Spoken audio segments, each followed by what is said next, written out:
So, as it turns out, Scootaloo is not an orphan. Why do I get the weird feeling that this actually disappoints some people? My fanfics! Sweeite Bloom? Oh hi, Tricky, right? Yes. What are you doing here? Well, it's been a while since I've actually done any pony analysis, so I thought I'd join you for a collab. You just want me to edit, right? Would you please? That'd be great.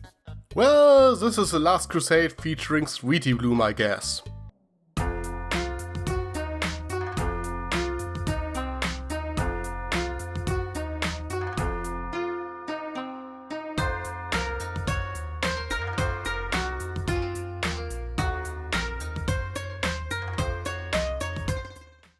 So, The Last Crusade. Only not really, cause at the end nothing has really changed. Okay, to be frank, since this is the final season of MLP, I think I would have preferred if Scootaloo actually had left the town. It could have been a great lesson that distance doesn't matter and moving away is not the end of the world, especially since the show likes to treat this as a way to excuse why ponies turn evil all the time. Your friend moving away is not that big of a deal. Sure, it sucks, but you can manage. Just visit each other whenever you can and stay in touch. And come on, it is the final season, so you can end the Cutie Mark Crusaders on a bittersweet note.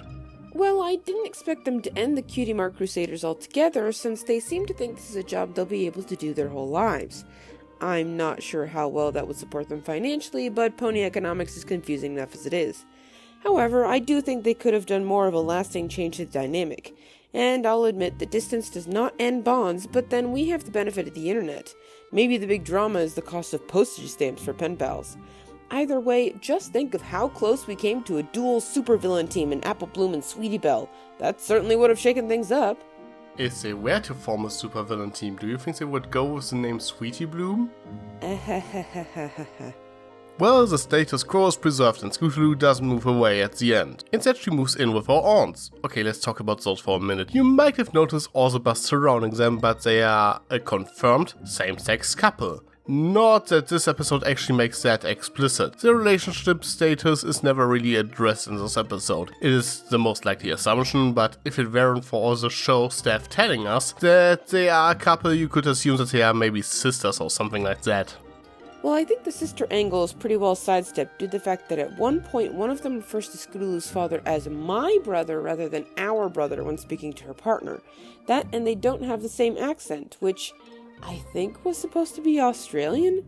It honestly took me a few lines before I figured out that's what they were going for. She doesn't sound anything like Antony C. But I do agree that I wish they'd gone big or gone home at this point.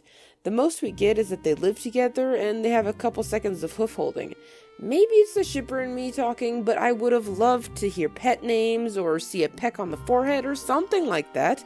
They're already being ridiculed by the conservative soccer mom team before the episode is even aired in the US, so it's not like being subtle about it saved them any press scrutiny. For comparison, in the second season of She-Ra, they just introduced both parents like it was no big deal. His two dads. And they were like the sweetest couple I've ever seen. There was no ambiguity about it, but within the episode itself it wasn't treated like it was anything extraordinary either. And I think that's the way to do it. Don't be afraid to show that your couple is, well, a couple. Though the funniest thing about Aunt Holiday and Lofty is that they are actually rather old news. You see, they already appeared in the Ponyville Mysteries chapter books, and the fact that they are a couple was already revealed when those were released back in October of 2017. The Ponyville Mystery series was also kinda special as it was written by Mike Vogel and Nicole Dubuque. I hope I pronounced that right, who are two of the more high-profile writers on the show, giving it certainly a bit more gravity than most chapter books have. Well, and the latter also wrote this episode, go figure. Also, there was a comic series of the same name and they appeared in that one as well, but they had a very different design. I suppose at that point they didn't expect them to make it into the show. Which is a fair point. The comics have a tendency to get away with a lot more through the power of TLDR. They aren't under as big of a magnifying glass as the show itself, so things that are exciting news for the fandom will likely slip under the radar of the public in general. But there was something even more surprising about the couple in my eyes. See, they have two different body types, one thinner and one a bit rounder, shall we say. But it's the larger one who encourages healthy eating and the skinnier one that bakes the cookies. The sweets-obsessed one isn't the fat one? Talk about breaking tropes. Besides that, I frankly don't have that much to say about them. They are very sweet as far as I can tell and supportive of Scootaloo, so I like them well enough, but they don't have that much of a presence throughout the episode. They are canon now and that's neat I guess, but I wish they would have been a bit more involved. Also, what irritates me the most is that it was my understanding that Scootaloo lived with them, but now the episode kinda turns it on its head. Apparently they only checked on Scootaloo once in a while before this episode, meaning that Scootaloo actually lived alone for the most part. What's up with that? That was a bit of a head scratcher. They make it clear that she seems to get a rotation of babysitters, which is probably a detail they added in for the reviewers who would have criticized them for leaving her unattended. But how long has this setup been going on? It seems to indicate that she hasn't seen her parents in a really long time, and if it wasn't for their sudden life-changing decision, they had no intention of being back for a while. You'd have thought they would have come up with something a little more stable for their daughter, but nope.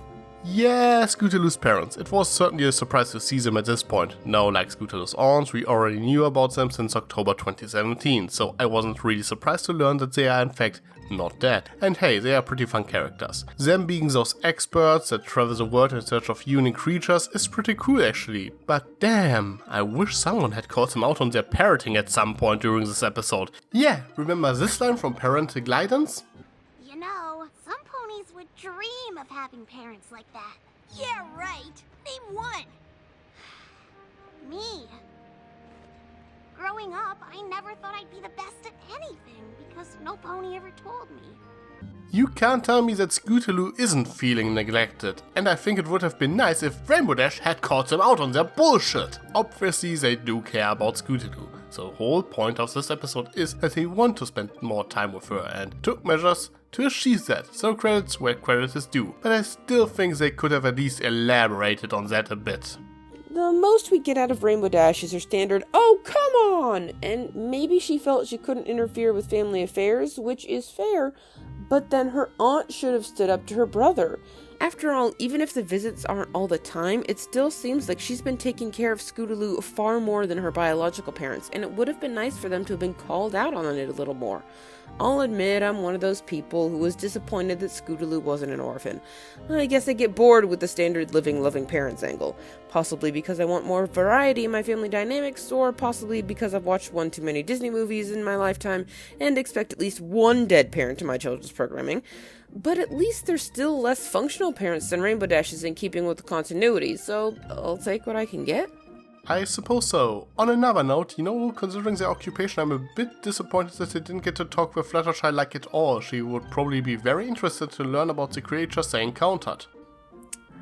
Good point. She could have helped the CMC to convince Scoot's parents that there are some interesting creatures in the Everfree Forest. Besides that, this episode shows how important the work of the CMC is and why they can't split up whatsoever. I already mentioned earlier that I think it would have been a way more interesting plot point if they had gone through with the split up, but besides that I think it was actually rather sweet to show their accomplishments. They even brought back Terama and Gabby, even if the letter had no lines. I ship it! No! You can't ship Terama and Gabby. Can and will. Also, why not? Because I ship Terama with Scootaloo. Isn't that a bit random? You only ship Gabby and Terama because they are both part bird. Point taken. Also, come on! Even though they can't give Diamond Tiara any lines, like seriously, she had no speaking appearances in the show since Crusaders of the Lost Mark. It would have been very nice if she were to show some vocal support for Scootaloo this episode. And it would have tied nicely into the whole Indiana Jones themed titles. Haven't thought about that. Whatever happened to Temple of the Doomed Mark though? And Kingdom of the Crystal Mark. That one doesn't exist. Anyway, I'll admit I really like the whole Scootaloo This Is Your Life angle they took at the end, as this very well may be the last CMC episode. But I will say that something that bothered me about the episode is, what lesson were they going for here? Your parents only care about your life choices if you're employed? I mean, that's true for a lot of parents, but that doesn't mean that's something to encourage. I know Scootaloo is a minor, and at the end of the day, her parents say what happens in her life, but she does make a good point in the episode that they made these decisions without even consulting her, and I feel like she shouldn't have had to gather the entire town to prove that the life she built for herself is important. She's their daughter. Her feelings as to what direction she wants to take her life should be important to them. Not that I'm making this personal and drawing parallels to my own childhood during my parents' divorce or anything.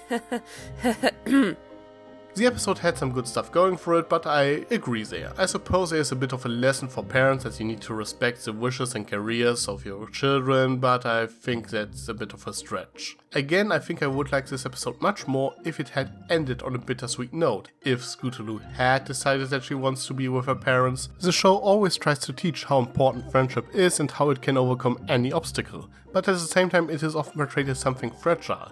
It seems they had to split up, but teaching that this doesn't mean the end of their friendship, and they are despite that still the Cutie Crusaders and still continue what they are doing, even if the other two are not around. I think it would have made for a far more powerful lesson. And again, it would emphasize that you don't have to turn into an evil cult leader who strips ponies of their individuality only because your friend moved away. And I guess this is a good point to wrap things up. Fair enough. While I'm not going to let my broken headcanons give me a bias against this episode much, I still feel like there could have been a lot of improvement in the execution of this episode. Everyone's contributions are important no matter how big or small, and listening to each other and coming to decisions together is an important part of friendship and family. Overall, kinda an underwhelming episode for me. Your thoughts, Tricky? Overall, I enjoyed this episode, and I really think it was awesome to finally meet Scootaloo's parents. I do think that they are fun characters, and in general this episode had plenty of funny moments, but yeah, I can't help myself. This episode played it weirdly safe. It took no meaningful risks. It just feels like there should have been a bit more to it. If this wasn't the final season, I would give it a pass, but since MLP FiM will end this year, I think there's so much more they could have done with this episode. But maybe that's just me.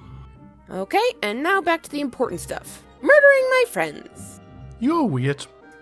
Aw, thank you.